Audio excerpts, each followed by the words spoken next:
नमस्कार, मैं हूँ वंदना गुप्ता, देवदीति फाउंडेशन की फाउंडर और आज इस स्व अध्याय क्लब में आप सभी का अभिनंदन है।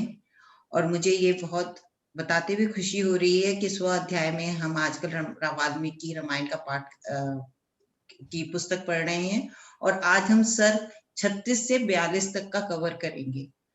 आशिमा जी जो रामायण में बहुत मतलब इंटरेस्ट ले रही हैं और सिनॉप्सिस देने में सबसे पहले आती हैं कि मुझे सबसे पहले मैं करूंगी सिनॉप्सिस और अच्छी तरह पढ़ के आती हैं। आज वो सिनॉप्सिस देंगी और मुझे आशा है आप सभी लोग उनकी सिनॉप्सिस का आनंद उठाएंगे और उसके बाद जो भी आपके अपने व्यूज हैं आप प्रेजेंट करिए।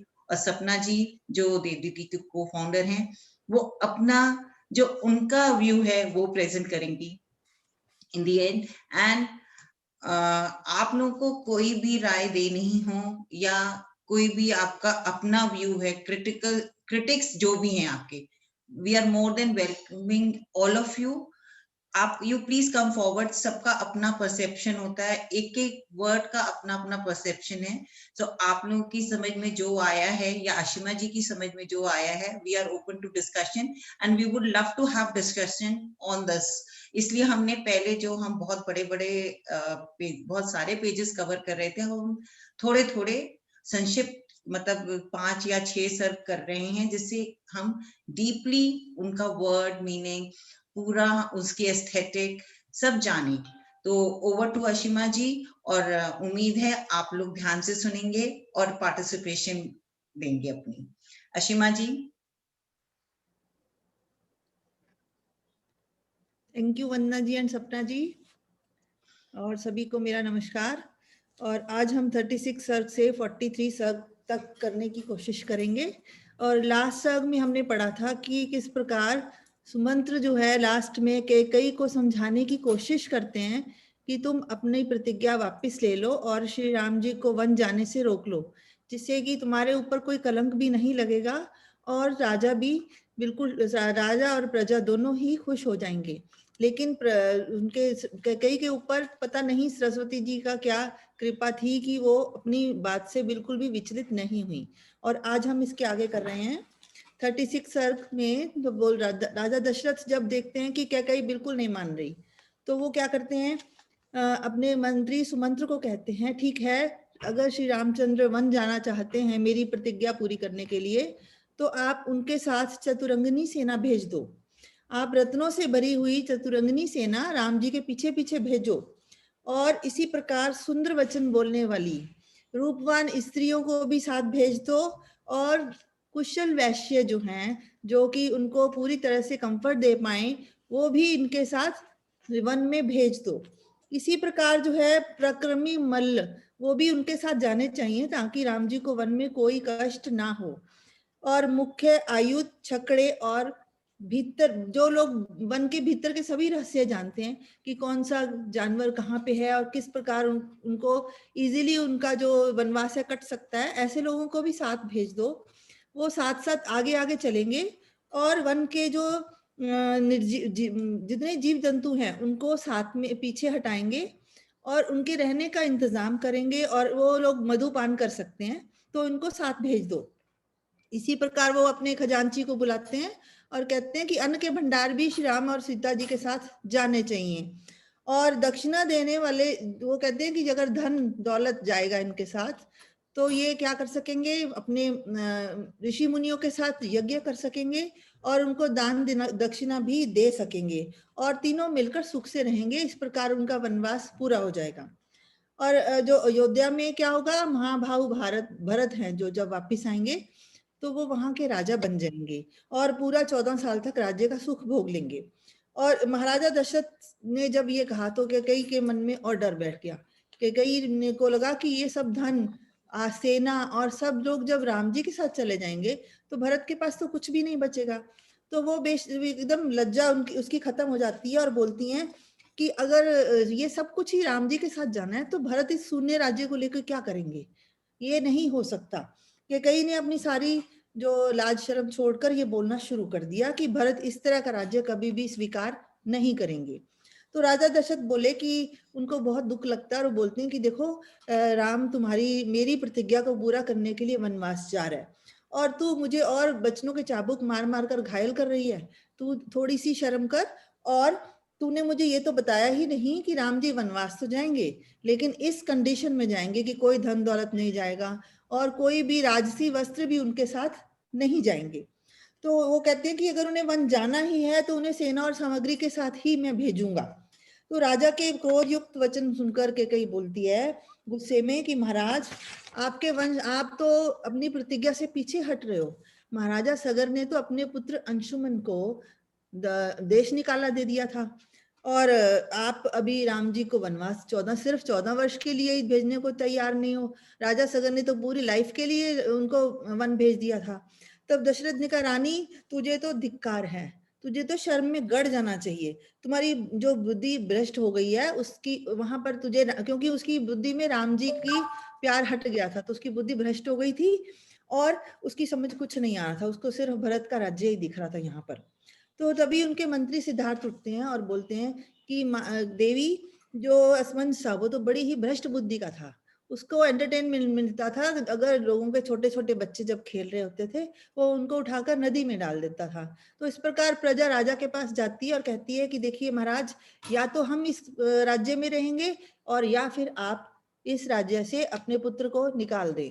तो राजा को इस बात का पता चलता है कि ये लोग क्यों कह रहे हैं, तो वो बिना कुछ पूछे उनको उसकी राजकुमार असमंज को और उसकी पत्नी को पूरी लाइफ के लिए जो सामान उनको देना चाहिए वो उनको देकर देश से बाहर निकाल देते हैं और वो लोग पूरी लाइफ अपनी कंदराओं में और गुफाओं में बिता देते हैं। तो इस प्रकार वो कहते हैं कि वो तो पापाचारी था, वो पाप युक्त काम करता था, प्रजा उससे नफरत करती थी और राम जी ने तो ऐसा कोई अपराध नहीं किया और वो तो बिना अपराध के सिर्फ प्रतिज्ञा पूरी करने के लिए वन जा रहे हैं और आप उनको किस प्रकार राजकुमार असमन से कंपेयर कर सकती हैं।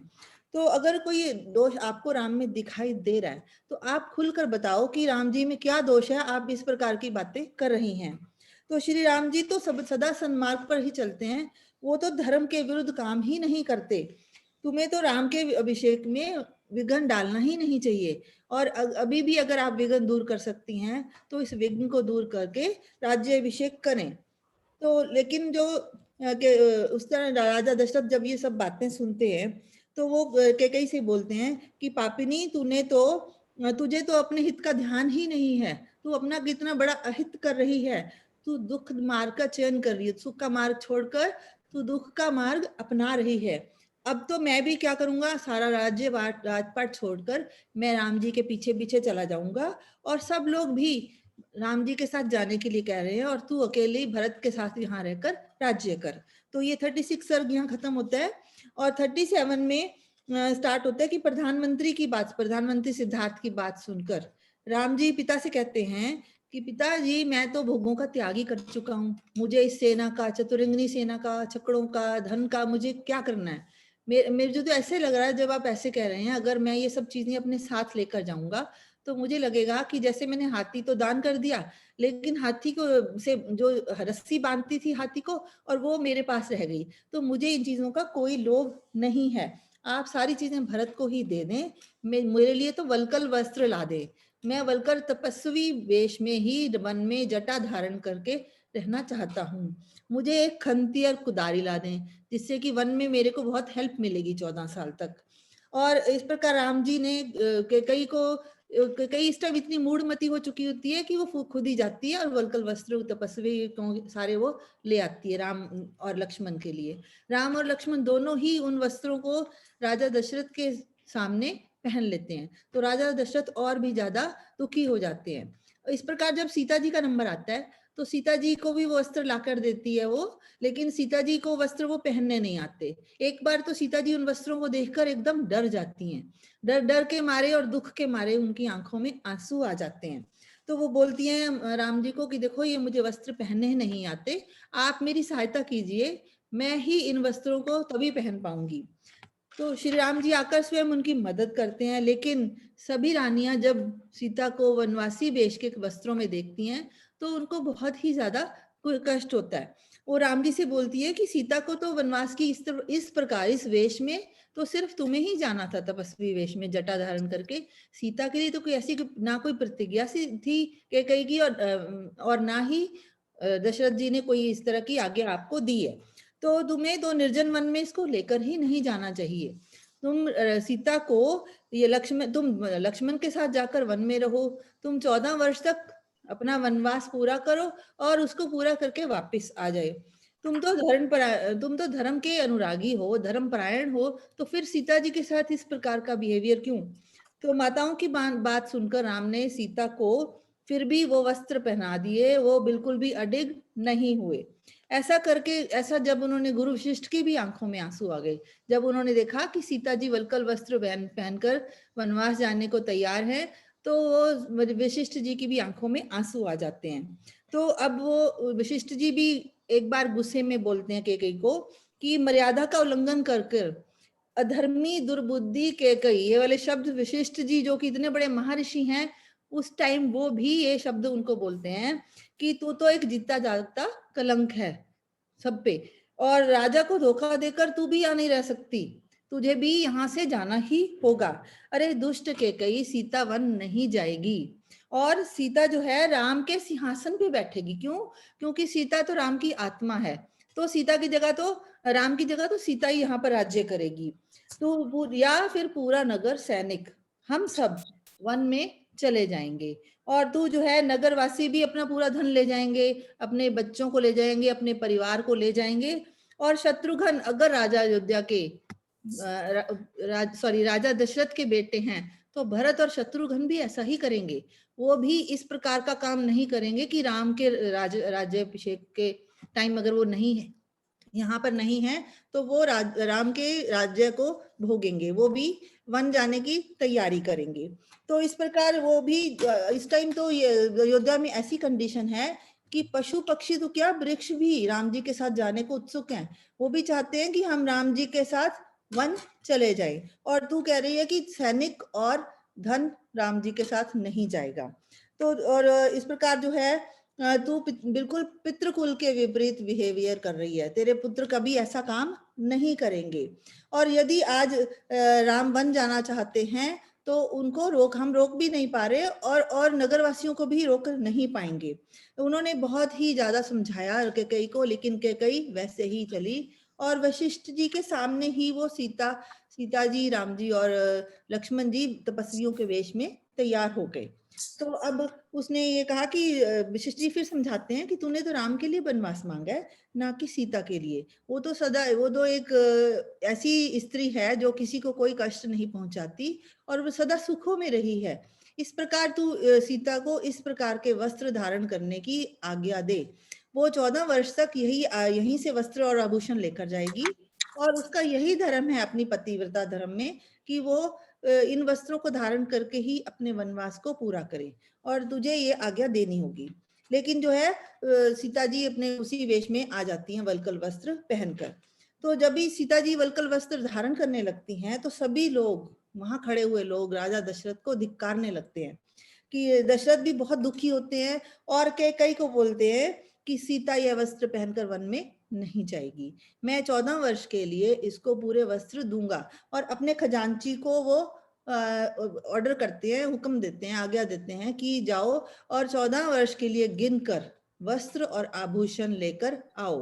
तो वो ये भी कहते हैं कि ये तपस्विनी पुत्री तो किसी का भी, ये तो विदेही राजकुमार विदेही राजा जनक की पुत्री है, जिसका नाम पूरा था क्षीरध्वज जनक, तो उसकी पुत्री है। तो आप लोग इसको क्यों परेशान कर रहे हो, इसने तो किसी का कुछ नहीं बिगाड़ा। तो उन्होंने ना ही मैंने कोई प्रतिज्ञा ली है इस प्रकार की कि राजकुमारी सीता भी तपस्वी वेश में राम जी के साथ वन में जाएगी। तो मैं चाहता हूं कि वो सुख से, रत्नों से सुयुक्त वन में रहे अच्छे से। तो फिर उनको बहुत दुख लगता है, और वो बोलते हैं कि देखो मैं तो अभी इस दशा में हूं कि मेरा जीवित रहने का भी कोई भी मन नहीं है। एक तो मैंने एक बड़ी क्रूर प्रतिज्ञा कर ली, और दूसरा तूने सीता को वनवासी वस्त्र में भेजने की प्रतिज्ञा कर ली। तो तेरी ये प्रतिज्ञा मुझे भस्म करने योग्य लग रही है, मुझे लग रहा है मैं भस्म हो जाऊंगा ये सब सुनकर। अरे नीच पापनी, श्री राम ने तो अपने अपराध, मेरा बेटा इसलिए सिर्फ उसका यही अपराध है कि वो मेरा पुत्र है, इसीलिए उसको वन जाना पड़ रहा है। लेकिन ये सीता तो अत्यंत कोमल और मधुर स्वभाव की है। तूने तो राम को वनवास दे दिया और तुझे नहीं पता कि तूने कितना पाप कमा लिया। तो सीता को देखकर तू, अगर सीता को तू इस तपस्विनी वेश में भेजेगी तो तू समझ ले कि तू नरक में जाने योग्य हो चुकी है, तू जल्दी ही नरक भोगेगी। तो राजा दशरथ जब इस प्रकार कह रहे थे तो राम जी राजा दशरथ को बोलते हैं कि ठीक है, कोई बात नहीं। और वो अपनी माता के लिए कहते हैं कि देखो पिताजी, मेरी माता कौशल्या बूढ़ी हो चुकी है और वो आपकी बहुत इज्जत करती हैं, आपके लिए कभी आपकी निंदा नहीं करती, वो बहुत उदार हैं और जब मैं वन चला जाऊंगा तो वो बहुत दुखी होंगी। आपको उनके साथ इस प्रकार का बिहेवियर करना है कि वो आप मेरे जाने के बाद पुत्र शोक ना करें, मेरे को याद ना करें और उनके 14 वर्ष जो है बहुत सुख से बीत जाएं। तो उनको ये पूरी तरह कहते हैं और ऐसा प्रयत्न करना आपको कि माता मुझे बिल्कुल भी याद ना करे, नहीं तो वो जल्दी ही इस शोक के कारण मृत्यु को प्राप्त हो जाएंगी। तो इस प्रकार यहाँ पे मुझे जो एक चीज समझ आई कि कैकेयी के मन में राम जी का प्यार खत्म हो चुका था। और ये हमें समझना चाहिए कि जिनके मतलब राम जी का मन है कि अगर हम भगवान से डरें, भगवान को याद करें तो हम गलत काम नहीं करते। इस टाइम कैकेयी राम से विमुख हो चुकी है, इसलिए उसकी बुद्धि भ्रष्ट हो चुकी है। वो हर टाइप का हर बंदा उसको समझा रहा है, पूरे राजा दशरथ समझा रहे हैं, सुमंत्र समझा रहे हैं, प्रधानमंत्री समझा रहे हैं, लेकिन उसकी बुद्धि में कुछ नहीं आ रहा क्योंकि उसकी बुद्धि राम से विमुख हो गई। तो इसका मतलब हमें अपने जीवन में कभी भी भगवान से डर नहीं निकालना चाहिए। जैसे ही, हालांकि यहाँ पर तो हम ये भी कह सकते हैं कि कैकेयी जो है विधाता उसको इस प्रकार करने के लिए कह रहे थे क्योंकि उनका एक अलग प्रयोजन था। उन्होंने रावण हत्या के लिए, रावण वध करने के लिए सीता को एक मीडियम बनाना था और सीता के थ्रू उन्होंने उनका वध करने के लिए विष्णु जी को धरती पर भेजा था। तो इस प्रकार आगे था कि सीमा जी, मैं यहाँ एक चीज ऐड करूंगी। जो पहले सर्ग में दोनों का पुत्र मोह बहुत अच्छी तरह दर्शाया गया है, दशरथ जी का राम के प्रति और कैकेयी का भरत के प्रति। कि राम, वो कहते हैं कि राम के जाने से अयोध्या वन हो जाएगा और वो कहती है कि वन में कहाँ भरत राज्य करेंगे। तो दोनों का पुत्र मोह बहुत अच्छी तरह दर्शाया और गया इसी है। में एक बात और ये है कि भगवान से डरने की जरूरत नहीं होती, पर स्वार्थ अगर भर जाता है ना, स्वार्थ भर गया कैकेयी के मन में इस समय, सिर्फ स्वार्थ है कि उसको सिर्फ वो दिख रही है, उसका अपना बेटा दिख रहा है, उसको दिख रहा है कि अगर राम राजगद्दी पे बैठे तो कौशल्या बन जाएगी राजमाता, और अगर कौशल्या राजमाता बन जाएगी तो जितना मिसबिहेव उसने करा है ओवर द इयर्स, तो कौशल्या उतना मिसबिहेव करेगी। तो वो उसको टॉलरेट नहीं हो रहा, सिर्फ सारा स्वार्थ, भरत को भी राजा बनाने से ज्यादा स्वार्थ खुद का, कि खुद की क्या दशा होगी कि अगर उसका बेटा नहीं बनेगा और सौत का बेटा बन जाएगा। सो एंटायर एपिसोड स्वार्थ के ऊपर निहित। जब इतना मन में स्वार्थ भर जाता है तो आप भगवान से विमुख हो जाते हो, क्योंकि आपके मन में एक ही चीज रह सकती है ना, वो गलियां ती सांकरी तामे दो ना समाए, वो है तो मैं नहीं, मैं हूं तो वो नहीं, वो वाली बात है। तो वो इतनी संकड़ी गली में स्वार्थ इतना भर चुका है, उसे कुछ नहीं दिख रहा, सब समझा रहे हैं, सब बोल रहे हैं, और बार बार वही पति जो उसके प्यार करता था उसे बार बार कह रहा है कलंकिनी, दुराचारिणी, वशिष्ठ कह रहे हैं, इतने बड़े बड़े लोग, उसको नहीं समझ में आता, सिर्फ सिंगल पॉइंटेड फोकस है, उसको दिख रहा है कि मेरा क्या होगा, बेटा तो बाद में आता है। तो that is a point Valmiki ji trying to emphasise.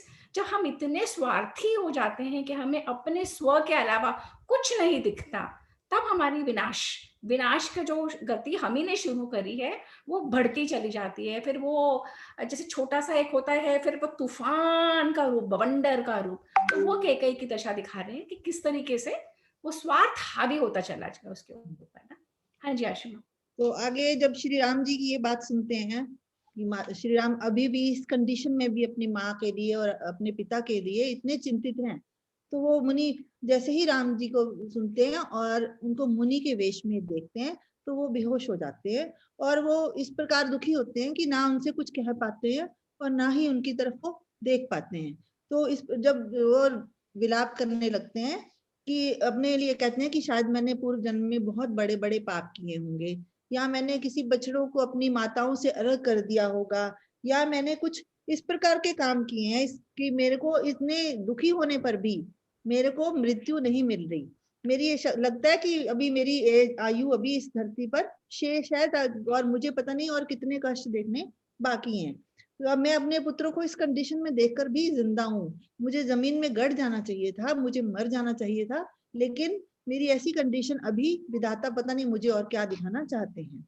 तो कई उन्होंने कहा कि कई इतनी स्वार्थी हो चुकी है कि पूरे प्रजा, पूरे लोग, बच्चे बूढ़े सब लोग इतने कष्ट पा रहे हैं, लेकिन उसको कोई फर्क नहीं पड़ रहा। तो इस प्रकार राजा की आंखों में ये सब सोचकर आंसू आ जाते हैं। तो वो फिर अब देखते हैं कि अब इस समय राम तो वनवास जाएंगे ही सीता और लक्ष्मण के साथ। तो वो सुमंत्र को कहते हैं ठीक है, आप उत्तम घोड़ों से युक्त रथ को लेकर आओ और राम जी जहां जहां कह रहे हैं उनको वहां छोड़ कर आओ।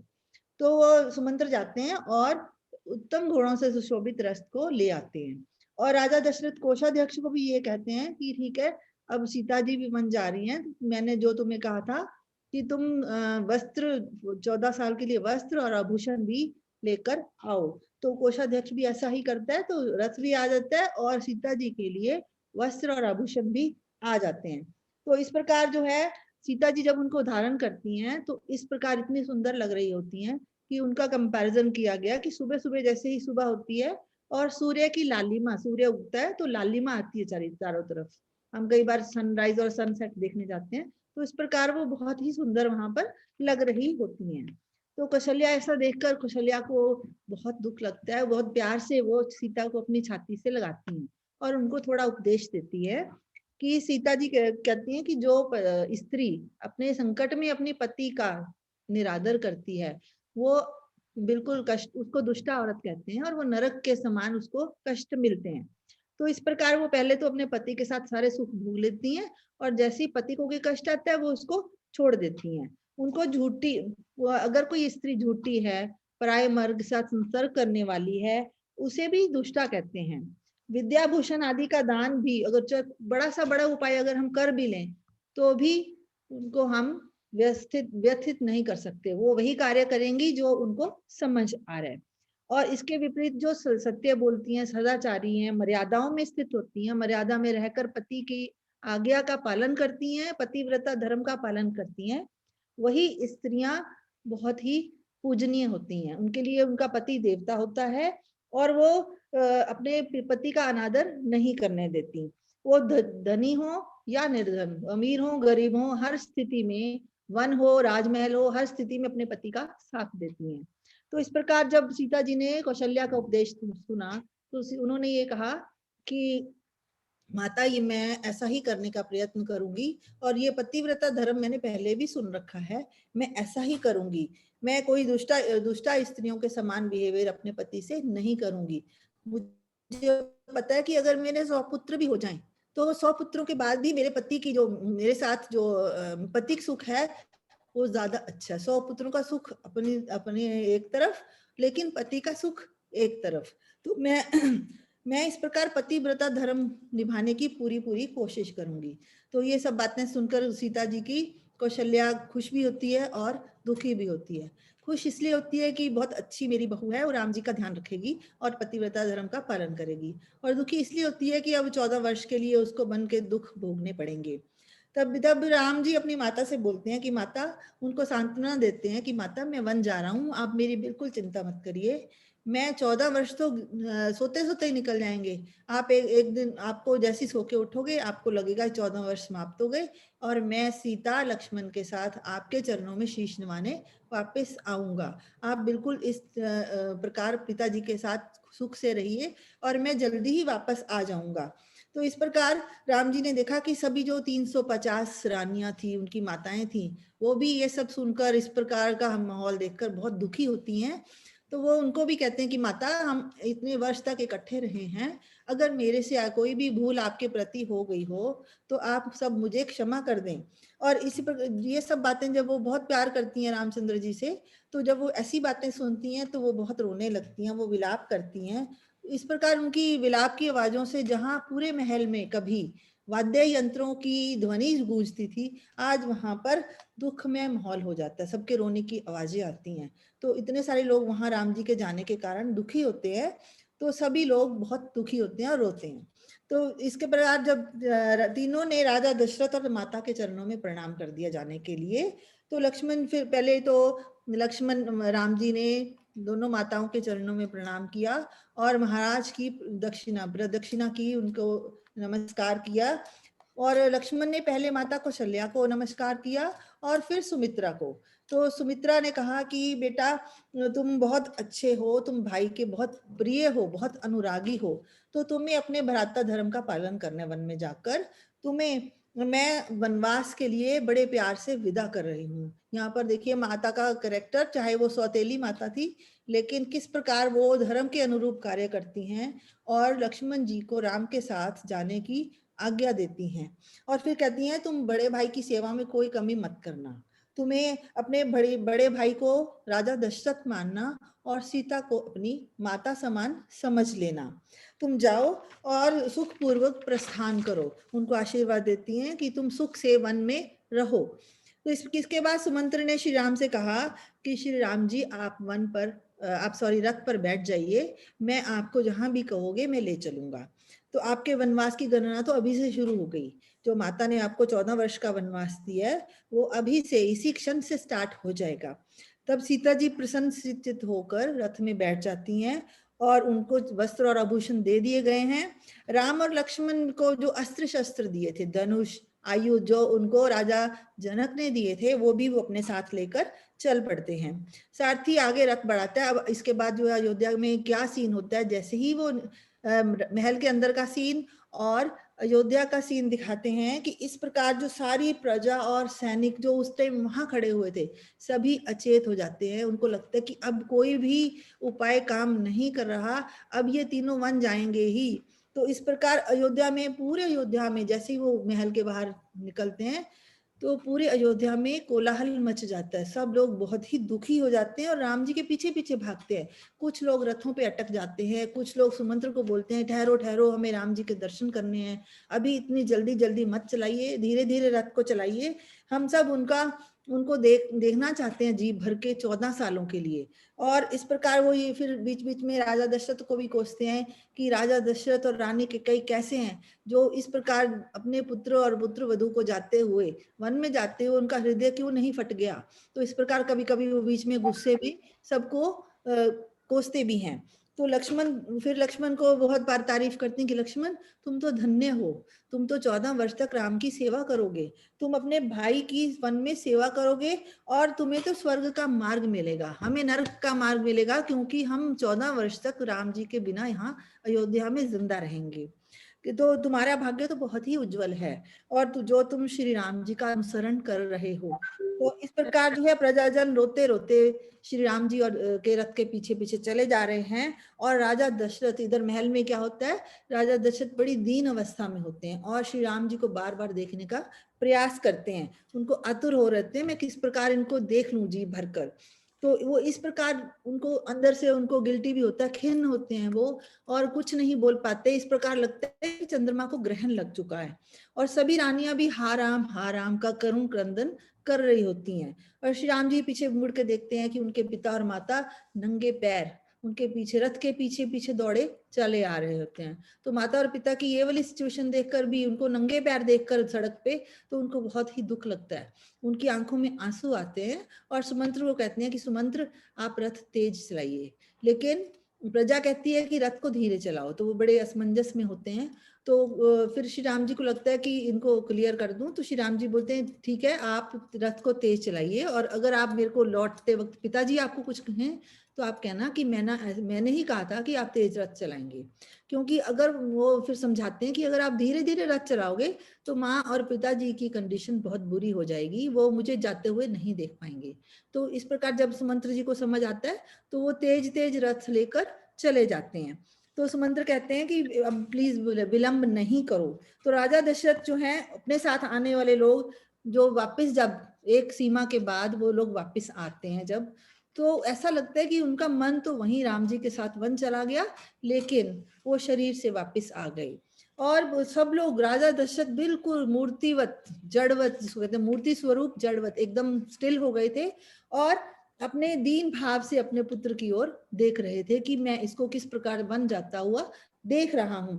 श्री राम ने माताओं पिता को दूर से ही हाथ जोड़ते हैं। अब लगता है उनको कि सीमा आ गई है, अब इसके बाद मैं माता पिता को नहीं मिल पाऊंगा अभी, तो वो दूर से ही उनको प्रणाम करते हैं और रथ को नगर से बाहर ले जाते हैं। और सभी रानियां बहुत जोर जोर से फिर से रोने लगती हैं और कहती हैं कि राम आज जो हमें पूरे सुख प्रदान करते थे, हमारी सारी आपत्तियों में हमारी रक्षा करते थे, वे राम आज कहाँ जा रहे हैं।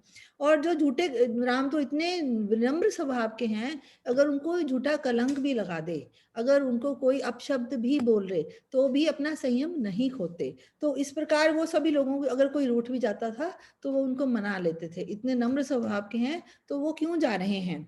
जिन्होंने तो अपनी माता और हमें कोई अभी अंतर नहीं समझा, सभी माताओं को बहुत प्यार से आदर से जिन्होंने ट्रीट किया, वो राम आज हमें छोड़कर सिर्फ अपने बुद्धिहीन राजा की प्रतिज्ञा को पूरा करने के लिए वो जा रहे हैं।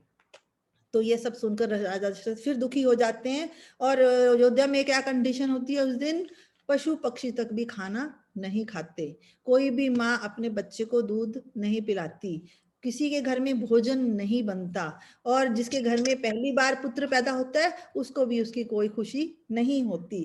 तो ऐसा लगता है पूरा नगर कांतिहीन हो गया, बिल्कुल मरघट के समान पूरा नगर राम जी हो गया। इस प्रकार अंधेरा आ गया, भूकंप आ गया, ऐसा लगता था कि भूकंप आ जाएगा और पूरे नगर में अंधेरा व्याप्त हो गया, किसी ने रोशनी ही नहीं की नगर में। तो नागरिक लगातार राजा दशरथ को कोसे जा रहे थे कि दशरथ, आपने सिर्फ एक मूढ़मती कैकेयी के आज्ञा को पूरा करने के लिए आपने इतना बड़ा कुकर्म कर दिया। तो हवा शीतल नहीं थी और जो बिल्कुल सौम्य माहौल खत्म हो चुका था। सभी लोग राम से विमुख होकर पूरी रात ये प्रार्थना कर रहे थे कि राम का वनवास बिल्कुल शांति से कट जाए, बिना कष्ट, उनको कोई कष्ट भी ना मिले। और सभी लोग राम के बारे में ही सिर्फ पूरी रात बातें करते करते उनका बीत गया था। और श्री राम के रथ की धूल जब तक उनको दिखती रही, वो लोग उसी के पीछे पीछे, जो लोग रह गए थे वो पीछे पीछे चलते रहे। और कुछ लोग तो राम के, जहां राम जी रात को विश्राम किया, वो वहीं सो गए। तो राम जी के जब उनका शरीर पृथ्वी से, दशरथ जी क्या कर रहे थे कि ऊपर उठ उठ के, जैसे हम उठते हैं कुछ ऊंची चीज देखने के लिए, तो ऊंचा उठ उठ के, जब तक उनका शरीर ऊंचा उठ सकता था, वो इतना ऊंचा उठ उठ के रथ की धूल को ही देखे जा रहे थे कि शायद राम जी मुझे दिख जाएं, शायद राम जी मुझे दिख जाएं।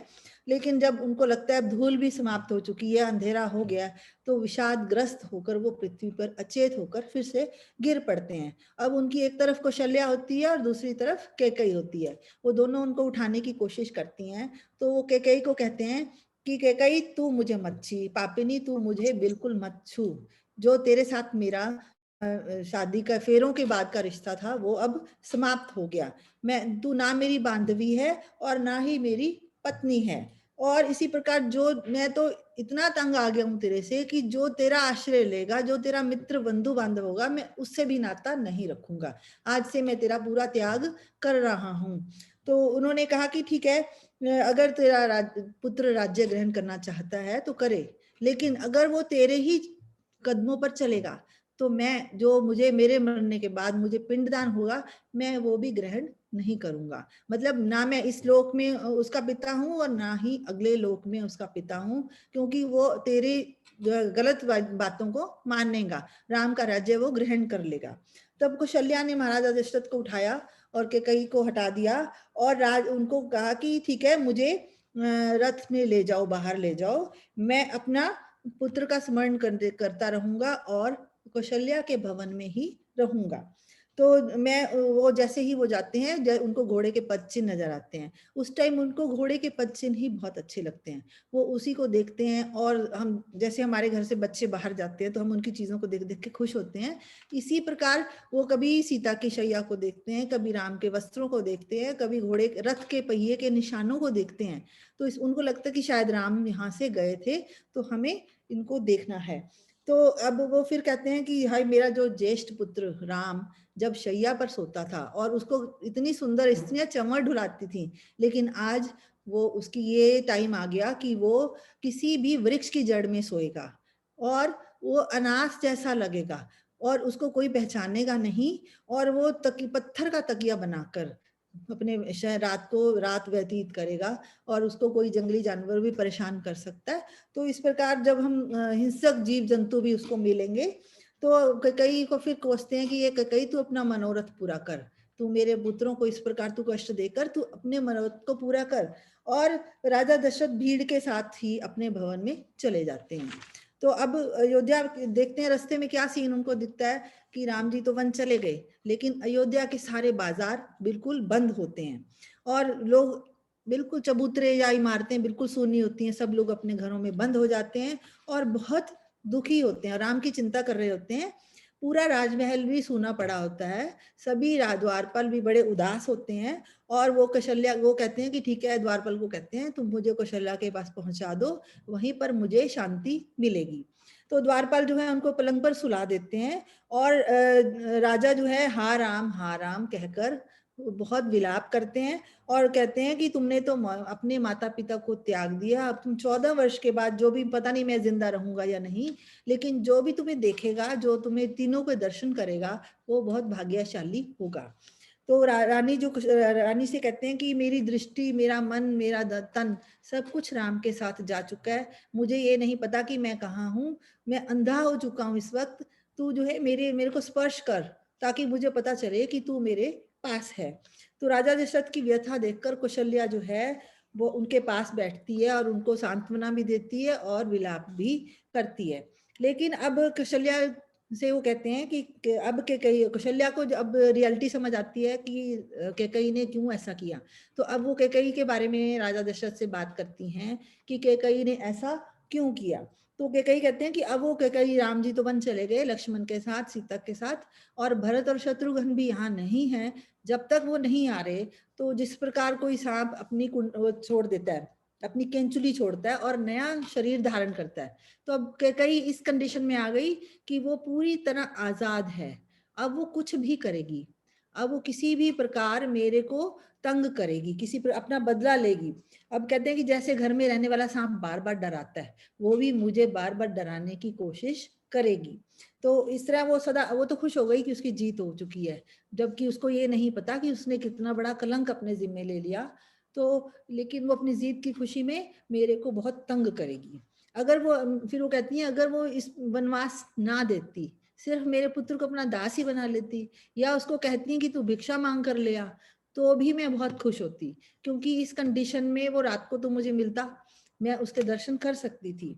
उसने तो ऐसा वनवास का वरदान दुखी करने वाला मांगा कि मैं अपने पुत्र को 14 वर्ष तक देख ही नहीं पाऊंगी।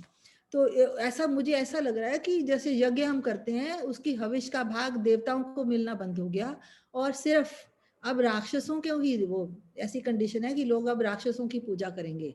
तो इस प्रकार जो है फिर राम जी के लिए चिंता करती हैं कि मेरे पुत्र जिन्होंने कभी वन के दुख देखे ही नहीं हैं, जिन्होंने हमेशा राज्य सुख ही प्राप्त किया है, उन लोगों को 14 वर्ष तक कांटों पर सोना पड़ेगा। सीता के पैर में जब कांटे लगेंगे तो उसको बहुत दर्द होगा, वन में तो कांटे हैं, जीव जंतु हैं, और उनको कंद मूल फल ही खाने पड़ेंगे, जो इतने स्वादिष्ट भोजन का सेवन करते थे। आज ऐसा वक्त आ गया कि हम उनको जो है अब कंदमूल फल, वो भी पता नहीं कब मिलेंगे और कब नहीं मिलेंगे, उनके ऊपर उनको गुजारा करना पड़ेगा। और फिर वो याद करती हैं कि हाय वो अवसर कब आएगा जब फिर से दीपमाला होगी अयोध्या में, लोग अपने भवनों पर, इमारतों पर ध्वज फहराएंगे, मेरे पुत्रों पर खीलों की वर्षा होगी, मेरे पुत्र, कोई मुझे आकर ये समाचार देगा कि देखिए राम सीता लक्ष्मण का रथ वापस आ गया है। तो वो इमेजिन करती हैं कि उस टाइम सभी जो सुंदर कन्याएं हैं मेरे पुत्रों पर, मेरी बहू पर फूलों की वर्षा करेंगी और देवताओं के समान तेजस्वी राजा का लालन पालन करेंगी। तो फिर इसी प्रकार इस बातें करते करते फिर उनको लगता है कि शायद मैंने भी कुछ पाप किए पिछले जन्म में, मैंने भी किसी को कष्ट दिए इतने पिछले जन्म में कि मुझे ये पुत्र से वियोग सहन करना पड़ा। तो इस प्रकार करते करते वो कैकेयी जो है उसको कोसती हैं कि कैकेयी ने तो मेरे पुत्र को अलग कर दिया मेरे से, तो कैकेयी के पता नहीं कौन से जन्म का बदला मैंने पूरा किया कि उसने जो मेरे पुत्र को वनवास दे दिया। जहां पर तो इस समय हमें ये लगता है कि वक्त कभी आगे, वक्त जो है हमें कुछ नहीं पता कि वक्त हमारा कैसा आना है, हमें हर प्रकार से तैयार रहना चाहिए। तो जो राम 14 हमेशा जो है अच्छे भोजन का सेवन करते थे। आज उनकी क्या एकदम से वक्त बदल गया और वो वन में रहेंगे और कंदमूल फल खाएंगे। जहां वो रेशमी बिस्तर पर सोते थे, रेशमी वस्त्र पहनते थे, आज उनके पास पैर में पहनने के लिए खड़ाऊ हैं और उनके पास वल्कल वस्त्र धारण किए हैं। और लेकिन सबसे बड़ी सीखने की बात ये है यहाँ पर कि वो अपनी पेशेंस लूज नहीं करते, अपनी मर्यादा में ही रहते हैं। तो इस प्रकार यहाँ पर आज का ये 43 सर्ग खत्म होता है। तो ये अब इसके आगे फिर चलेंगे नेक्स्ट वीक। बढ़िया। आशिमा, बहुत सुंदर प्रस्तुति थी तुम्हारी। पूरा जो कुछ हमने पढ़ा था इन दिनों में पूरा विवरण आंखों के सामने आ गया। कुछ एक पॉइंट्स हैं जो मैंने नोट करे हैं, just to bring the whole thing together. तो जब हम देखते हैं कि ये रामायण, ये जो अभी कहानी जो जहाँ पे अभी हम हैं, वनवास हो रहा है राम का, वो वन चले गए हैं। क्यों गए? क्योंकि दशरथ ने कैकेयी को किसी जमाने में वर दे दिए थे। अब सीखने की बात यह है कि हमें जब भी हम बहुत खुश हो या जब हम बहुत दुखी हो, हमें किसी को प्रॉमिस नहीं करना चाहिए। और अगर हम कोई प्रॉमिस करते हैं तो वो प्रॉमिस टाइम बाउंड होनी चाहिए। कैकेयी ने उस समय वर ले लिए और उसने कहा मैं रख लेती हूँ, और कैकेयी ने रख लिए, और कैकेयी ने जानने जाने कितने सालों निकलने दिए, and she chose the right moment जब वो मैक्सिमम ले सकती थी, एंड शी यूज दैट। तो हमें सबसे जरूरी सीखना ये है, बहुत खुशी में, और दशरथ कुछ कर नहीं पाए क्योंकि दशरथ ने स्वयं उनको वर दिए थे। तो जब भी हमें लाइफ में कोई भी ऐसा मोड़ आए कि हम किसी से बहुत खुश हो, तो out of then you lose your sanity. जब आप अपनी बुद्धि खो बैठते हैं और किसी को कुछ भी कमिट कर देते हैं, जब बहुत खुश होते हैं या बहुत उदास होते हैं, नहीं करना चाहिए। We must sleep over it. कभी भी हमें किसी से कोई कमिटमेंट नहीं करनी चाहिए, और अगर हम कमिटमेंट कर लें तो टाइम बाउंड करें, है ना। तो ये मेरी फर्स्ट सीख थी। सेकंड ये था, जो हम विमेंस डे हमने कल मनाया ना, विमेंस डे हम कह रहे थे कि हमारे, और हम कहते हैं 365 दिन में एक दिन विमेंस डे है। ये हमारे शास्त्र बताते हैं कि विमेन का ही वो पूरा युग था। विमेन की इतनी बड़ी महिमा थी कि वनवास के लिए तैयार थे, राजा राम जा रहे थे। दशरथ ने स्वयं कहा था कि उन्होंने वर दे दिया था वनवास, और वशिष्ठ जो सबसे गुरु थे, बड़े थे, राज ऋषि, उन्होंने कहा कि सीता मैया बैठेगी उस थ्रोन के ऊपर और वो राज्य करेंगी। मतलब कि महिलाओं की वो स्थिति थी कि इतने बड़े गुरु ने कहा, और किसी का नाम नहीं लिया, कोई भाइयों का नाम नहीं लिया, किसी का नहीं कहा, उन्होंने कहा सीता बैठेगी और सीता रूल करेगी। मतलब उस समय, उस युग में महिलाओं का वो स्थान था जो हमारे समाज में कहीं खो सा गया। इतने सारे आक्रांतकारियां आए because of long invasions of our land. हम लोग धीरे धीरे धीरे वो खोते चले गए। हमारे यहाँ जो चाइल्ड मैरिजेस शुरू हो गई, पर्दे की प्रथा शुरू हुई, वो सब बाद में होती गई, उस युग में नहीं था। ये हमारे शास्त्र बताते हैं। हमें बस पढ़ना है, लाल कपड़े में बांध के, और अगरबत्ती नहीं जलानी और ना उनके दिया उतारना है, क्योंकि वो लाल कपड़े में बंधे बंधे उनका कुछ मोल नहीं है। जब तक हम उन्हें खोलेंगे नहीं, हम उन्हें पढ़ेंगे नहीं, वो आचरण नहीं उतारेंगे, कुछ भी नहीं मिलने वाला। थर्ड ये पॉइंट था, एक सेकेंड। हाँ, अच्छा, जो बड़ी मजे की बात थी, जो इसमें विवरण बताया है कि श्री राम का रथ जा रहा था और सब लोग लटक रहे थे उससे, कोई आगे पकड़ रहा था, कोई पीछे पकड़ रहा था। मतलब ये हमारे डीएनए में है।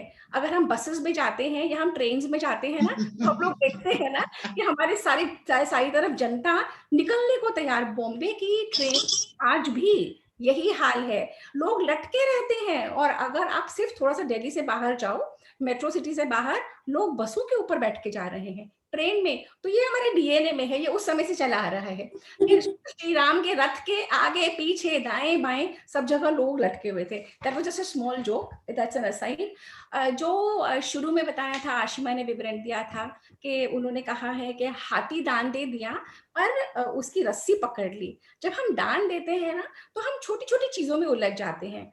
I know of so many women कि वो सूट दे देती हैं पर चुन्नी नहीं देती, कि चुन्नी काम आ जाएगी, और हम सब करते हैं। मैंने भी किया हुआ है, और अभी मैं जब कभी करती हूँ तो I bring this into my notice कि जब मैंने सूट दे दिया तो चुन्नी भी दे दूं भाई, नहीं चुन्नी रोक लूं कि कोई कल को कोई और सूट में काम आ जाएगी, या चूड़ीदार रोक लिया या सलवार रोक ली। तो this is what we can learn. जब हमें दान देना है तो उसे पूर्ण रूप में दान देना है, कंप्लीट, क्योंकि ये दान किसके लिए है? ये दान हमारे लिए ही है। और कहीं से आवाज आ रही है किसी के घर से। ये दान हमारे लिए ही है। ये वो वाला करेंसी है जो हमारे साथ जाएगी। जैसे पिछले वाले टॉक में था ना कि ये जो करेंसी, जो यहाँ की करेंसी है, वो तो जाएगी नहीं। करेंसी कौन सी जाएगी आपके साथ? वो वही है जो आप पुण्य कर्म करते हो। और पुण्य कर्म करने के लिए बार बार हमारे शास्त्र बताते हैं, योग, तप और दान। दान की तभी इतनी बड़ी महिमा है, तभी सारे फेस्टिवल्स में they had inculcated, her festival में उन्होंने दान का इनकलकेशन किया था कि चाहे अनचाहे आप दान दोगे, क्योंकि दान देना कोई नहीं चाहता, अपने से कोई चीज छोड़ना कोई नहीं चाहता। छूटेगी तो सब कोई लेके जाएगा नहीं, पर देना नहीं चाहता। पर हम लोग सब भूलते चले गए, हमें लगा ये सब ब्राह्मणों की चाल है, ये ब्राह्मणों को चाहिए, इसीलिए हम लोग और संकुचित होते गए। जब हम पुरोहितों को, ब्राह्मणों को, अपने से गरीबों को, किसी को देना नहीं चाहते ना, क्योंकि वो हमारी प्रवृत्ति ऐसी है कि हमें मिल जाए, कुछ छूटे नहीं। और तभी हमारे शास्त्रों ने, हमारे स्क्रिप्चर्स में, हमारे ऋषि मुनियों ने बार बार इनकलकेट कर दिया कि दान दो, क्योंकि आप करेंसी को कन्वर्ट कर रहे हो। जब भी कभी ऐसे लगे ना मुझसे छूट नहीं रहा, तो bring this into your mind कि मैं am converting the currency and मैं अपना बैंक बैलेंस बना रहा हूँ, वो वाला जो मेरे साथ जाएगा। अच्छा, उसके बाद जो कौशल्या माता और सीता का विवरण है ना, तो she is given a beautiful सीख। She has, Kaushalya is telling Sita again and again कि जो पत्नी पति की प्रिय होती है, चाहे उसके जितने मर्जी बेटे हों। See we all know by this age, हम लोग बहुतों को सुनते हैं कि इस कपल में प्रॉब्लम है, उस कपल में प्रॉब्लम है, परंतु वही पत्नी जो आज पति की शिकायतों का पुलिंदा बांधती है, जैसे ही उसकी पति की डेथ हो जाती है या वो बीमार हो जाता है, बिस्तर में आ जाता है, वो रोना शुरू कर देती है कि हाय हाय हाय मेरा क्या होगा। क्योंकि बच्चों की अपनी लाइफ है, बच्चों को, बेटा कि बहू आ गई, वो अपने जीवन में चला जाएगा। जो पति है या पत्नी है, ये जो रिश्ता है, चाहे अच्छा चाहे बुरा, हम ही दोनों एक दूसरे के लिए पूरक हैं।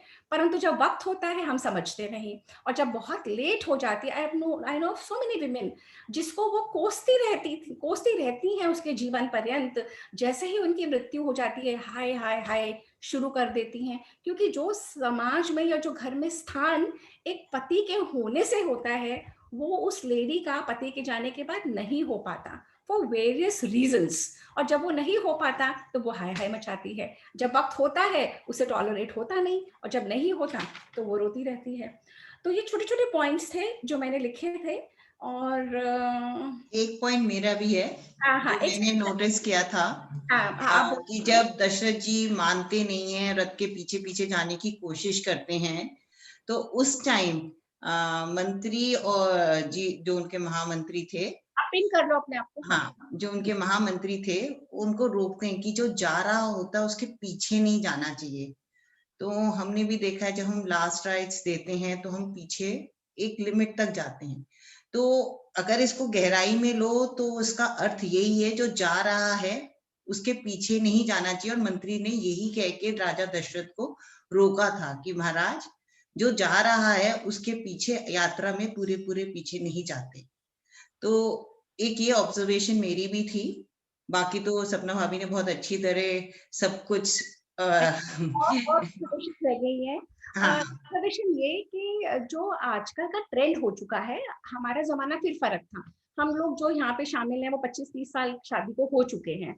और अब जो यंगस्टर्स है ना, because I am into counselling also, so I get many calls. तो सपना दी मैं क्या करूं, मेरे पति के तो कुछ काम धाम करते नहीं, पैसे जो थे सब खत्म हो गए, और कोरोना काल की वजह से लोगों के बिजनेसेस काफी काफी ऊपर नीचे हुए हैं। I really want to leave my husband and अच्छा, मैंने कहा फिर तो, और मेरे पापा कह रहे हैं कि तुम घर आ जाओ और मेरे साथ कहीं पे रहो। And I had a tough time understanding the situation of this particular lady कि तुम अगर अपने बिहार चली जाओगी तो फिर क्या। तो फिर उसने बताया कि मेरे भाई नहीं है पर हम 4 बहनें हैं। और मैंने कहा फिर, तो मैं कहा पापा जो भी हैं, जो भी सिचुएशन का एनालिसिस बना कि उसके फादर, मदर नहीं थी तो उनको भी नीड थी कि कोई आके लुक आफ्टर करे। परंतु जो अगर पत्नी अपने पति को इसीलिए छोड़ के जा रही है कि समय विपरीत हो चुका है, हेलो, इस समय किसी का आवाज आ रही है, इस समय समय विपरीत है तो पति को छोड़ दो, पति को छोड़ के आप इधर चले जाओ। अगर आपके फादर अगर आपको रखेंगे भी, तो 4 बहनों का जहाँ पे शेयर है और एक ऑलरेडी अविवाहित बहन है, तो do you think you will get that same इज्जत एंड रिस्पेक्ट अगर आप पीहर छोड़ अपने पति को छोड़ के आ गई हो? और क्या तुम्हारा वहां पे निर्वाह होगा? लॉन्ग एंड शॉर्ट इज कि जब उनके साथ मैं बैठी, 2-3 सेशंस मैंने दिए, शी अंडरस्टूड एंड फॉर्चुनेटली उसी ने अपना काम, जब हम विमेन स्लिप कहते हैं तो भाई पति अगर काम नहीं कर रहा तो तुम काम करो, पति नहीं कर पा रहा, अगर पैसे नहीं ला पा रहा अपना घर खर्चे के लिए, तो तुम काम करो, कंधे से कंधा मिलाना है तो हर तरीके से मिलाओ।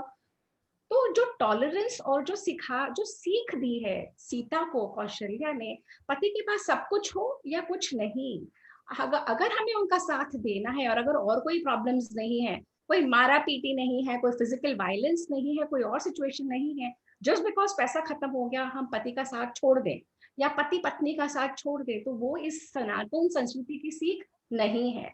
सनातन संस्कृति ये सिखाती है क्योंकि अगर बाय चांस आपने इस जन्म में छोड़ भी दिया, तो हमारे तो शास्त्र बार बार बता रहे हैं आप फिर पैदा होगे इन्हीं के साथ, और जन्म दर जन्म फिर आप चुकाओगे, फिर वो लेंगे, फिर आप चुकाओगे, क्योंकि दिस इज कर्मों का बैंक बैलेंस जो बढ़ रहा है, जो लेन देन है वो तो चलता रहेगा, वो तो यहाँ रुकेगा नहीं।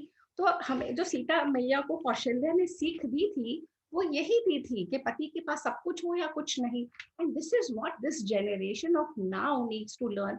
पर वो तब लर्न करेंगे अगर हम लोग उस सीख को पकड़ेंगे और अपने आचरण में लाएंगे। यहाँ पर एक बात और है हाँ कि जी। सीता का स्वयंवर होता है तो उनकी माता उनको समझा के भेजती हैं कि अब वही तुम्हारा घर है, लेकिन जो आप जिस सिचुएशन की बात कर रही हैं वहां पर, मतलब मैं आपको रियल फैक्ट बता रही हूँ कि हमारे एक फ्रेंड के बेटे की शादी होनी है अप्रैल में, तो उन्होंने पहले माँ से मीटिंग की कि आप अपनी लड़की का घर खराब नहीं करोगे। तो मेरे कहने का मतलब ये है कि आजकल मदर्स भी ज्यादा इंटरफेयर करती हैं, उससे भी ये घर खराब हो रहे हैं। तो हमें समझने की बात है माइंड क्यों इंटरफेयर करते हैं, क्योंकि हमारे समाज से ये सारी शिक्षा खत्म हो चुकी है। ये शिक्षा जो हमारे इतिहास, हिस्ट्री नहीं, अभी पहली बात तो इतिहास है, पहली बात तो हमें समझना होगा कि आर्यवर्त है, ये पूरा लैंड हमारा है, हम कहीं बाहर से आए नहीं, हम यहाँ रहने वाले। आप लोग तो पढ़ रहे हो, आपने पढ़ा होगा, वो अनार्य बोलते हैं कई कई को, और वो बार बार आर्या कई जगह वर्ड यूज करा है। जो अच्छी, जो भद्र महिला या भद्र पुरुष होता है उनको आर्य बोला जाता है। तो Arya was a term of high refinement, जिसकी बहुत हाई लर्निंग है, बहुत हाई वैल्यूज है जिसके लाइफ में, उसको आर्य बोलते हैं। और अनार्य जो इसका ऑपोजिट। और हमें ये सिखाया गया कि हम आर्यन हैं, हम बाहर से आए हैं, और हमें सिखाया कि रामायण मिथ है, हमें सिखाया कि महाभारत मिथ है, हमें सिखाया ही नहीं कि हमारी तो हमारी जनरेशन शायद फिर कनेक्ट कर ले, पर अब की जो पीढ़ी के, ये जो अब बच्चे हैं, दे हैव नो आइडिया। किसी से पूछो आप विभीषण कौन किस में है भाई, महाभारत के Ramayan, they won't know, people don't know. और हाउ विल चिल्ड्रन नो? अगर हम करेंगे तभी, और कोई तरीका नहीं है। तो एक पॉइंट और था, जो राजा की रिस्पॉन्सिबिलिटीज है ना, अब आप देखो कि इतनी बड़ी महारानी है, कई कई राजा हैं, पहली बार जब उन्होंने राम को चुना तो सबको बुला के बैठाया और पूरी सभा करी, ये नहीं कि सिर्फ मेरा पुत्र है या बड़ा है, दो रीजंस थे ना, कि मेरा पुत्र है और ज्येष्ठ पुत्र है तो उसको राजगद्दी मिलेगी, नहीं, लायक है क्या, लायक है या नहीं। अब यहाँ पे भी वशिष्ठ तो बोलते ही हैं, प्रधानमंत्री बोलते हैं कई कई को, उतनी पावर है एक मिनिस्टर में कि महारानी को सबके सामने, पूरी प्रजा के सबके सामने उसमें भवन में कहते हैं कि तुम अधर्मिणी, तुमने क्या किया। तो उतनी पावर सिर्फ चापलूसी सुनने के लिए नहीं बैठे हैं कि राजा और रानी या पूरा राज दरबार सिर्फ चापलूसों को इकट्ठा कर लिया, नहीं, हर जो उनका चल रहा है गुरु है, और जितने भी मिनिस्टर्स हैं वो इतने सक्षम है कि वो अपनी बात बोल सकते हैं। So I think I am done with, anybody else has any question to ask or any comment to make? And एक बात बोलना चाहती हूँ भाई, we are very sorry, आज का लिंक नहीं गया, एक्चुअली क्षमा सब लोगों से कि हमसे गलती हो गई, लाइफ में भी नहीं डाला, और जो मैं और ग्रुप्स में भेज सकती थी मैं भेज नहीं पाई बिकॉज मेरे थोड़े फिंगर्स में प्रॉब्लम हो रही है, क्षमा चाहते हैं। और आज एक्चुअली में जो सृजना हमेशा काम करती थी वो हम दोनों ही भूल गए, so sorry on that behalf. और मेरे अपने ग्रुप्स में भी नहीं डल पाया, मैं भी भूल गई, लॉट्स ऑफ थिंग्स गोइंग। तो किसी का कोई क्वेश्चन है या कोई पॉइंट किसी को है किसी के मन में? I don't see anyone. तो जैसा सपना जी ने बताया कि जब तक हम खुद नहीं पढ़ेंगे, जब तक हम अपने आप नहीं उस चीज की नॉलेज प्राप्त करेंगे, तो आगे की जनरेशन्स को नहीं दे सकते। तो देवदीदी फाउंडेशन की ये मुहिम चल रही है कि हम बच्चों को अपनी पुस्तकों के बारे में, अपनी हिस्ट्री के बारे में, अपने एपिक्स के बारे में बताएं, समझाएं इन अ वेरी फन मैनर। तो उसके लिए हमारा सैटरडे सेशन होता है 1 to 1:30। बच्चों को कहानियां सुनाते हैं, कुछ नई कुछ पुरानी, पुरानों से, अपने एपिक्स से, अपनी अच्छी बुक्स से, रामायण महाभारत वेदों से, जो गिनी चुनी अच्छी और बहुत इंटरेस्टिंग वे में सुना रहे हैं, जिससे बच्चों का इंटरेस्ट डेवलप हो to read our own books then going कि भाई हमें सीधे शेक्सपियर पढ़ना है, ये नहीं, रामायण नहीं पढ़नी, गीता नहीं पढ़नी, महाभारत नहीं पढ़नी। तो इंटरेस्ट डेवलप कराने की कोशिश करी जा रही है देवदीदी फाउंडेशन की तरफ से। तो मेरी आप सभी से रिक्वेस्ट है, बच्चों को लेके आइए, आपके पोता पोती, आपके नीज नेफ्यू, जो भी इंटरेस्टेड हों छोटे बच्चे, उनको लेके आइए सैटरडे के सेशन में। एक आध सेशन अटेंड करेंगे तो उनको एहसास होगा कि क्या हम कर रहे हैं, और आप भी आइए, देखिए कैसे कर रहे हैं। तो प्रेरणा जी ने हाथ उठाया है, तो प्रेरणा जी आप अपने आप को अनम्यूट करके बोलिए। बहुत बहुत नमस्कार सबको, लव टू ऑल। और इतने सुंदर सेशन है कि मेरी क्लास होती है, फिर भी मैंने जल्दी से क्लास खत्म करके फटाफट इस सेशन में आई। मुझे एक बात ये भी इस विषय पे प्रकाश डालना था कि क्या होता है कि बचपन से ये मेरा अपना अनुभव है, कहानियों के रूप में तो मैंने भी पढ़ी है बहुत बार, जैसे रामायण भागवत गीता, लेकिन जब तक हमें कैरेक्टर से प्रेम नहीं होगा, वो प्रेम, वो पैशन, रामचंद्र जी के लिए क्या पैशनेट है आप, क्या, जैसे कई बार कुछ मैंने भक्त ऐसे देखे जिनकी आंखों में आंसू होते हैं चरित्रों का विवरण करते वक्त। तो जब तक वो पैशन हम बच्चों में, जैसे अब जाके माधव ईशानी मेरे बच्चे थोड़ा सा, ये मैं उनको बैठ के थोड़ा सा कहीं से भी कोई टॉपिक, जैसे सपना दी बताती हैं तो कहीं से कुछ टॉपिक लेके उनको, जब ये बहुत ही नॉर्मल भाषा में मैं ये बताती हूँ कि रामचंद्र जी ऐसे थे या हनुमान जी इतने बलशाली थे, इतने बलशाली थे, और तभी भी वो हर समय नतमस्तक रहते थे। बलशाली पुरुष और बलशाली स्त्री होने के बाद भी एक दूसरे के बड़ों के आगे नतमस्तक रहना, सर झुका के रहना। जब तक हम ऐसे पैशन नहीं जगाएंगे ना बच्चों में, वो कहानी भी कहानी की तरह पढ़ के कल को भूल जाएंगे। तो पैशन जगाने के लिए एक माँ का ही, मुझे तो लगता है सबसे बड़ा माता या पिता का कर्तव्य होता है कि कैसे उनको बांध के बैठा के और प्रेम पूर्वक उनको प्रैक्टिकलिटीज के साथ जोड़ के आज रोजमर्रा की कि देखो। Prerna ji, I don't want to contradict you on that part, but आप एक बारी कहानियों वाले सेशन में आके खुद देखो, देन यू विल हाँ, नहीं, कनेक्ट कहानी how. Is a different thing. हम कितने, आप बच्चों की इंटरेस्ट देखोगे तो हमारा व्हाट्सएप ग्रुप है, तो वो भर गया उनकी ड्राइंग से। So they taking lot of interest, उसमें कोई दो राय वो नहीं मैं है। मानती हूँ। हाँ, और इसीलिए ये सेशंस हैं कि हम as mothers, as grandparents खुद इंटरेस्ट लें, तभी बच्चों के ऊपर इंटरेस्ट आएगा। सो और किसी को एक्चुअली कुछ, प्रेम होना एक एक कैरेक्टर से बहुत जरूरी है, मेरा ये जब तक कहने का इंटरेस्ट ही मतलब। नहीं आएगा पढ़ने में, तो प्रेम हाँ, कहाँ से आएगा? इंटरेस्ट तभी आएगा जब प्रेम होगा। वो एक्चुअली हमें प्रेरणा, एक सेकंड रुको, मैं इस पॉइंट पे ये बात बोलना चाह रही हूँ कि ये जो तुम बोल रही हो ना, और ये जो वंदना दी बोल रही है, ये सिमिलर थिंग है, पर नंबर 1 और नंबर 5 जो फैन का रेगुलेटर होता है ना, उसी के 2 पहलू है। अब पहलू ये है कि जो हम कर रहे हैं अभी बहुत छोटे बच्चों के लिए कर रहे हैं, हम कर रहे हैं from children from 5 to 12 years of age, ठीक है। जो तुम बात कर रही हो थोड़ी से बड़े बच्चों में, तुम प्रेम डालने की भावना की बात कर रही हो, वो प्रेम कैसे आएगा? हम तो जब देखो, जब धरती में हम बीज डाल के छोड़ देते हैं, जब राइट समय आता है ना, वो जितना अंकुरित होना जितना बड़ा होना होता है, जितना होता है वो उसके, उस बीज का जो हम रोपण कर रहे हैं उसके हिसाब से होता चला जाता है। तो प्रेम आप किसी के हृदय में जगा नहीं सकते हो, है ना। आप सिर्फ वो जो आप अपना स्वाध्याय करके और स्वाध्याय से भी कुछ नहीं होगा, क्योंकि हम यहाँ से सुनते हैं और यहाँ से बोलना शुरू कर देते हैं, और बच्चों को बताइए माँ यहाँ से निकाल सटक देते हैं, गई बिल्कुल। है, वो तो बच्चे कहते हैं ये सटक गई है, you know mamma, because I have been doing it for 30 years। तो जो मैं बोल रही हूँ मैं उतने पीछे के अनुभव का बोल रही हूँ। नया नया मुल्ला अल्लाह अल्लाह बोले, जरा सा सुनते हैं, यहाँ से निकालना शुरू कर देते हैं, और पूरा घर वाले कहते हैं पागल होगी, इसको तो ये सटक गई है, ये तो गई। तो हमें सबसे पहले यहाँ से बोलना बंद करना पड़ता है। वो भी बहुत समय से आता है। जब हम बोलना बंद करते हैं और जब वो चीज हमारे आचरण में आती है, तब हमारे घर का माहौल बदलता है और तब वो प्रेम वाली भाव आती है। जब पहले प्रेम हम में जगना चाहिए, आप किसी में नहीं जगा सकते। तो आप दोनों एक सिमिलर बात बोल रहे हो, पर डिपेंड करता है। देखिए जैसे आप सीढ़ी है ना, कौन सी सीढ़ी पे कौन है, सीढ़ी ऊपर भी जा रही है, नीचे भी उतर रही है, कोई पहली सीढ़ी पे है, कोई तीसरी, कोई 5वीं पे, पर डजंट मीन जो 5वीं पे वो पहले से ऊंचा है, ऐसा कुछ नहीं है। साइकिल ही है। अपन अपने तरफ से कोशिश करते चले। बड़े बच्चों को साथ फ्रेंडली वे में बोलना होता है, छोटे बच्चों को, और बड़े बच्चे भी कहानी, हमारा इतिहास पूरा कहानियों के माध्यम में, क्योंकि कहानियां रिटेन रह जाती हैं। वो जो हमें इंग्लिश हिस्ट्री कराते हैं, वो ये डेट और ये डायनेस्टी और वो कहाँ याद है हमें, कुछ भी तो याद नहीं हमें।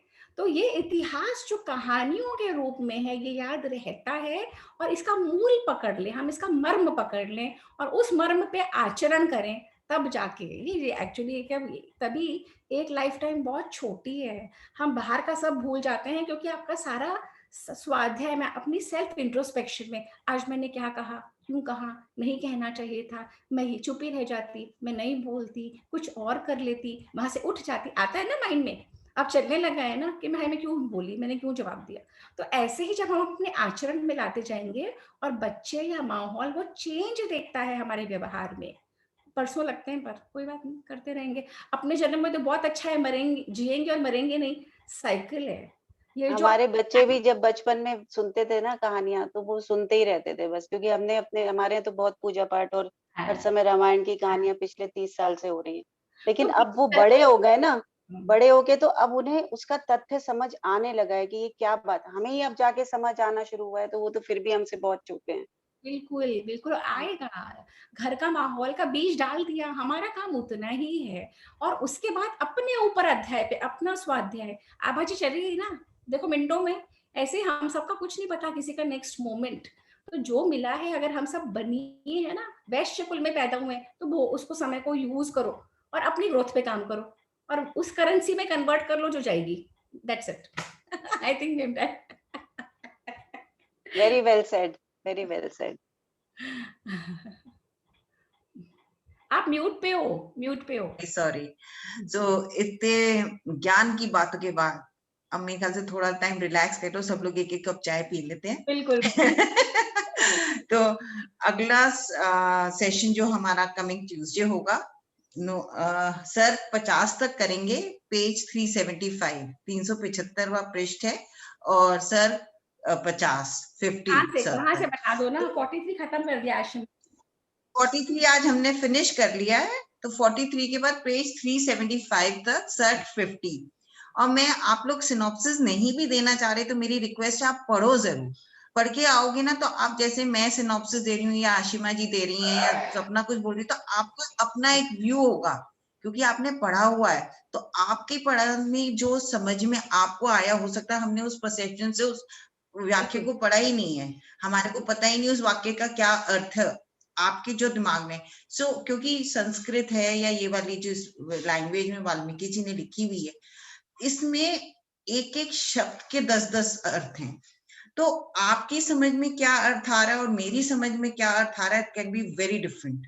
एंड उसी में ही मजा है कि हम सब डिस्कस करके उसको चलें, उसको पढ़ें, उसको आनंद लें, उसका एक एक चीज का, एक एक रस का इसका आनंद लगे। ये महाकाव्य इसलिए है क्योंकि इसमें बहुत सारे रस हैं।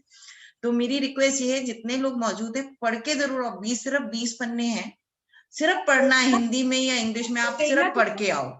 सिनॉप्सिस नहीं भी देना चाह रहे, डज नॉट मैटर। सेकंड, प्रेरणा तुम कह रही थी मैं पिछला कवर अप नहीं कर पा रही, पिछला एक बार पॉज कर लो, यही आप 20 कर लेना। अब इस हफ्ते में यही 20 पेजेस कर लेना, ठीक है ना? तो फिर तुम्हारे साथ चलोगी, पिछला करते रहना जब कर पाओगी। ओके। तो किसी और को सिनॉप्सिस देना है तो मुझे बता दीजिएगा, नहीं तो मैं दे दूंगी अगले हफ्ते। ठीक है, दे देना। If anybody wants to do the synopsis, most welcome. तो मैं उम्मीद करती हूँ कि will see you on Saturday. भाभी आप ले रही हैं सेशन थर्सडे को? नहीं, ओके। तो अब हमारा सेशन है सैटरडे को बच्चों की लिए कहानियां 1 से 1:30 बजे। नूतन जी भूलिए मत, I will wait for you.